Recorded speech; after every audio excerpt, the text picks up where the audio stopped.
Europe 1 Soir.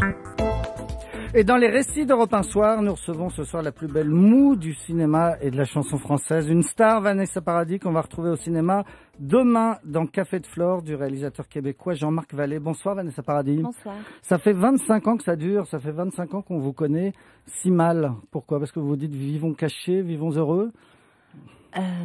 Je sais pas, parce que je suis pas là pour qu'on me connaisse parfaitement. Moi, je fais de la musique, du cinéma. C'est une question d'évasion. C'est pas pour me connaître. Mais vous sélectionnez vos interventions et c'est pour ça qu'on est content de vous avoir. Vous n'êtes pas partout dans tous les médias tout le temps. Je fais pas un métier de discours. Moi, je suis sur scène, devant, derrière la caméra. C'est là que ça se passe. Après, c'est vrai que c'est important de le présenter aux gens, d'en parler, d'expliquer. Mais c'est vraiment pas mon métier, donc je le fais au minimum. Un peu de promo, trop de promo, tue la promo. C'est chacun le voit comme il veut. Mais... Alors, votre actualité, justement, puisqu'on sent bien que c'est de ça dont vous avez envie de parler, c'est bien normal. Café de Flore, ça sort demain, c'est un film un peu coup de poing, qui raconte deux histoires à 40 ans d'intervalle l'une de l'autre et des deux côtés de l'Atlantique, donc deux histoires radicalement différentes au début. On va commencer par la vôtre, celle dans laquelle vous intervenez. Vous êtes une maman d'un enfant de 7 ans en 1960. Oui, une maman qui élève un petit garçon trisomique seul. Son mari l'a quitté. Elle est pauvre. Elle a pas de famille, très très peu d'amis. Elle est vraiment seule.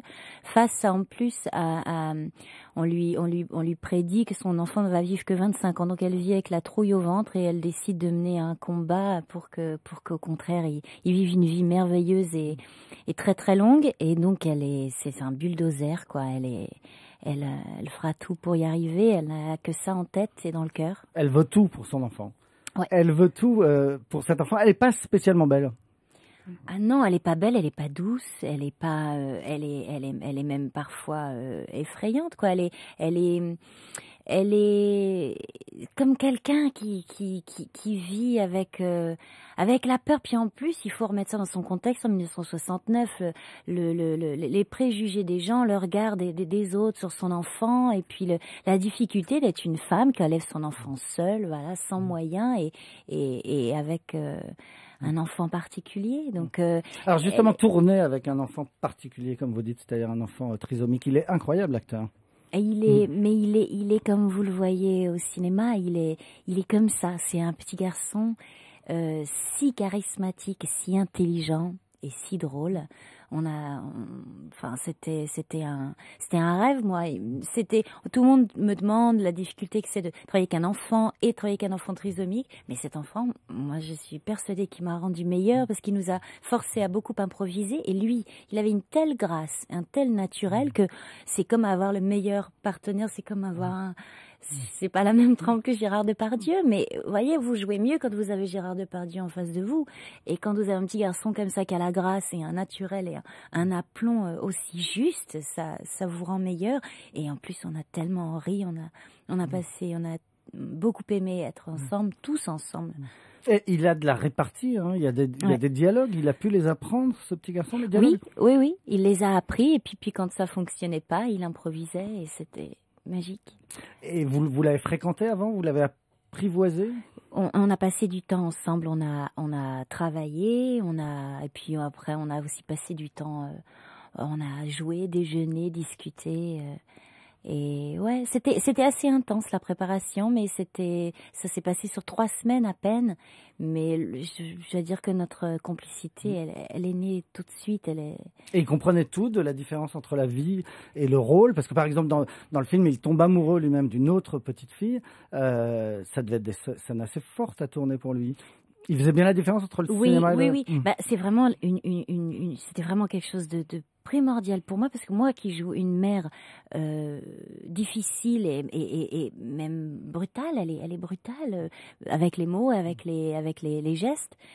J'avais tellement peur de lui faire mal et peur, et évidemment je fais semblant, mais qu'il se perde dans le jeu et dans la réalité. C'était parfaitement clair pour lui, et il a aimé ça, il a aimé jouer, et il était content d'arriver tous les jours sur le tournage, donc il a vraiment fait la différence, et ça très très important pour Alors, moi. tout ça, ça se passe à Paris en 1969, et Paris est très bien rendu d'ailleurs, hein, les costumes, les voitures, enfin bon, on y est, on est en 69. Et puis alors, parallèlement, il y a une autre histoire qui n'a rien à voir, sur un autre continent, une autre époque, une autre histoire. Voilà, à Montréal, une histoire d'amour.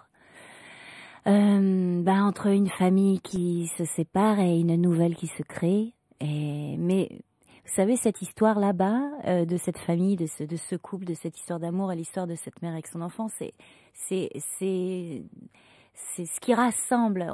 C'est effectivement le montage du film et tout ça, mais c'est le sujet, c'est l'amour qu'on parle. D'amour amoureux, d'amour de parental ou d'amour d'amitié, c'est quand même toujours le même sentiment qui a des avenues différentes. Et c'est là où le film est un gros coup de poing, parce que d'abord il est sublimement mené par Jean-Marc Vallée. C'est vraiment prodigieux ce qu'il a fait, de mélanger tout ça, que ça soit clair, que ça soit pas trop. C'est dense, mais c'est jamais trop. Et qu'à la fin, on s'en prend tous plein la figure, parce qu'on est tous un, voire plusieurs personnages de ce film, et qu'on a tous ressenti ces choses qui sont jouées dans le film, et qu'après avoir vu le film, ces sentiments continuent à réfléchir en vous et à vous faire du bien ou vous faire du mal, mais à vous faire réfléchir. Alors ces deux histoires finissent par se rejoindre. On ne va pas raconter la fin du film parce que ce serait presque impossible à raconter. Ce serait dommage. Oui, ce serait très dommage. Il faut aller le voir, le Café de Flore, à partir de demain. Mais comment vous avez senti que les deux histoires allaient se rejoindre? Comment dire? Excusez-moi, j'ai envie de répondre une réponse bête. Oui, j'aime bien la réponse bête. Non, mais c'est-à-dire, moi, je savais où ça allait. Après, au moment où on tourne, on pense à ce qu'on fait au moment. On pense même pas à la prochaine scène que nous, on va faire. Donc, je savais ce qui avait été tourné auparavant. La partie québécoise a été tournée avant. Et justement, c'était fabuleux parce que Jean-Marc nous a apporté un petit bout à bout de tout ce qu'il avait fait. On a bien tous vu le niveau d'émotion et de jeu et de quel film, dans quel film on se trouvait. Ça a été génial pour commencer notre partie à nous. Et après, ça c'est la confiance. Metteur en scène, j'avais confiance parce que j'adorais les films qu'il avait fait auparavant, mais de le voir là, sur le plateau devant moi, travailler tous les jours, de le voir mener des choses qu'il avait minutieusement préparées et des choses qu'il a complètement improvisées aussi, j'étais encore plus en confiance, totalement admirative. Alors cette partie du film, elle est tournée au Québec avec des acteurs québécois. C'est en québécois presque. À la projection où je suis allé, c'était sous-titré. C'est du français sous-titré français? Il y a des expressions différentes, il y a un accent, évidemment, mais c'est un casting époustouflant. Ils sont tous plus merveilleux les uns que les autres. Qu'est-ce que les acteurs, les actrices, ils sont beaux, ils sont forts. Ouais, c'est quelque chose, cette partie-là. Non, c'était. Et cette histoire-là, elle est triste. Hein. C'est un couple qui se sépare. Une jeune fille arrive et le garçon va tomber amoureux d'une autre.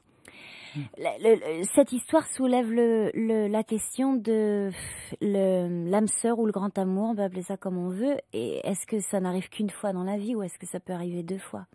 Et là, ça arrive deux fois.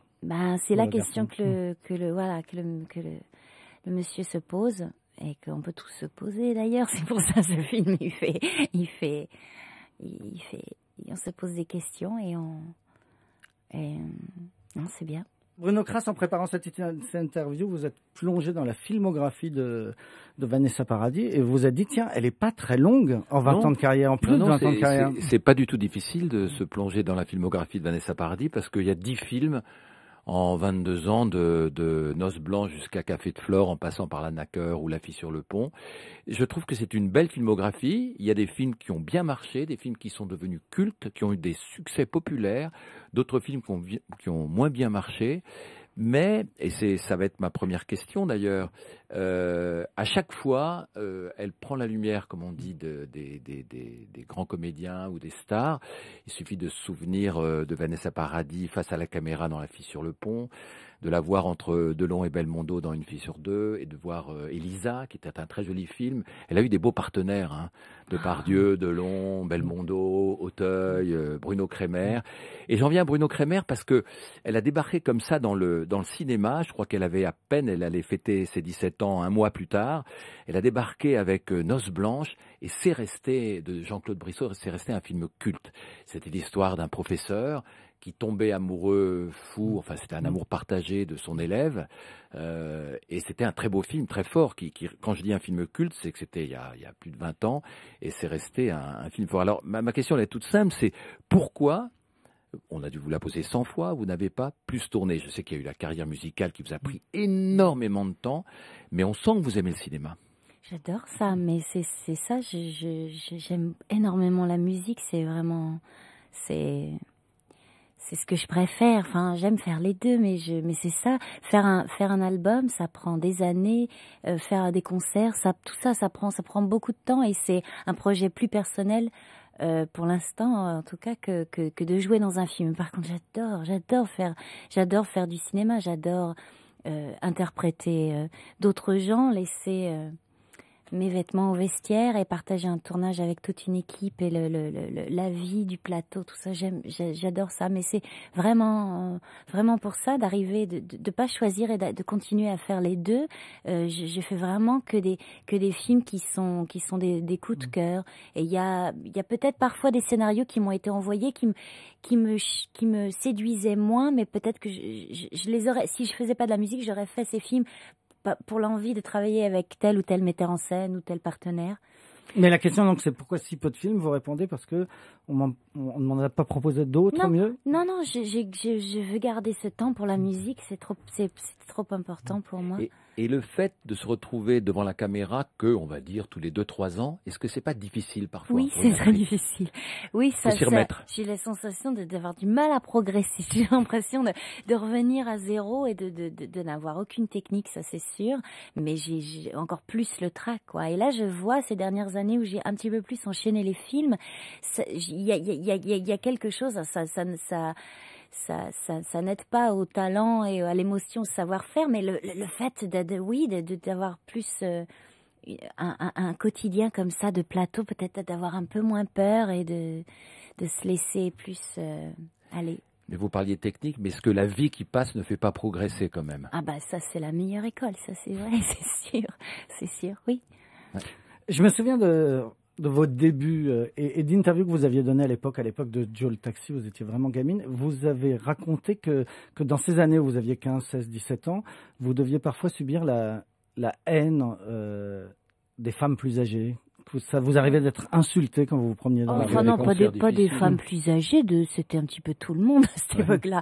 C'est les hommes, les femmes, pas les chiens m'ont laissé tranquille. Mais qu'est-ce qui allait pas? La Lolita que vous représentiez, ça ne plaisait pas à tout le monde? Ah bah ça faudra leur demander, je sais pas, je sais pas. Il se trouve que quand je fais des interviews, on me pose la question sans arrêt, donc on pense que c'est un énorme traumatisme pour moi que je rabâche à chaque interview, mais à chaque fois c'est les journalistes qui m'en font parler. C'était très très dur, mais ça m'a rendu énormément service. Ça m'a élargi les épaules.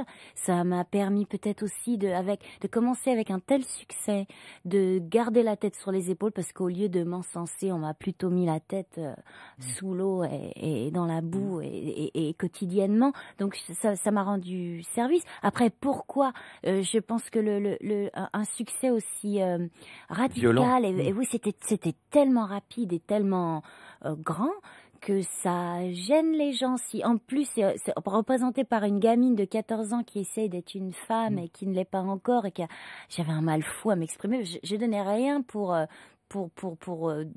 comment dire, donner tort à mes détracteurs. Donc et ça a basculé quand? Noces blanches. Noces blanches, les gens, Noces blanches, ils ont vu autre chose. Mais au-delà de la question de Nicolas Poincaré, est-ce que commencer très jeune, c'est pas très dur de suivre le fil et de rester équilibré et de bien aller droit? Commencer aussi jeune que ça? Oui, bien sûr, ça l'est, et en même temps, mais tout l'est. Enfin,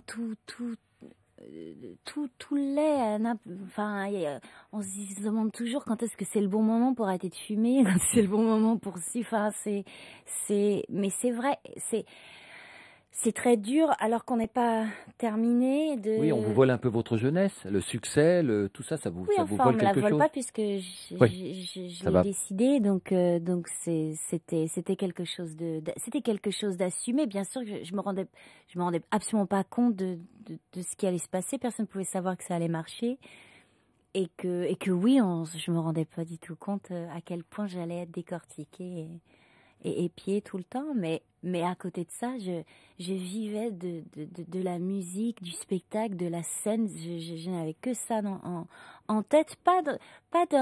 J'aimais ça depuis que j'étais petite. Donc c'était pas je rêvais pas d'une carrière, je rêvais pas d'être célèbre, je rêvais d'être sur les planches. Voilà, je rêvais de ça. Vanessa Paradis sur Europe 1 et dans ce studio, dans les récits d'Europe 1 Soir, à l'occasion de la sortie du Café de Flore de Jean-Marc Vallée. Un film choc qu'on va tous aller voir à partir de demain, Vanessa. C'est un film choc sur l'amour, c'est surtout l'amour dans tous ses états. Vous allez en prendre plein les yeux, plein le cœur, allez-y. Sur l'amour, Vanessa, vous allez me détester de poser la question, mais les journaux américains disent que vos amours ne vont pas bien. Oui, mais vous savez, dès que je mange 3 petits pois, je suis enceinte. Dès que je vais visiter une ville, j'achète une maison. L'hiver, je me sépare. L'été, je me marie. Ça fait 15 ans que je me marie tous les ans. Voilà, si en plus il faut que je Répondre à chaque fois. Donc vous n'êtes pas rumeurs. enceinte, c'est ce que vous nous dites ce soir. Vanessa Paradis n'est pas enceinte. Merci beaucoup d'être venu nous voir. Dans un instant, ça va mal finir.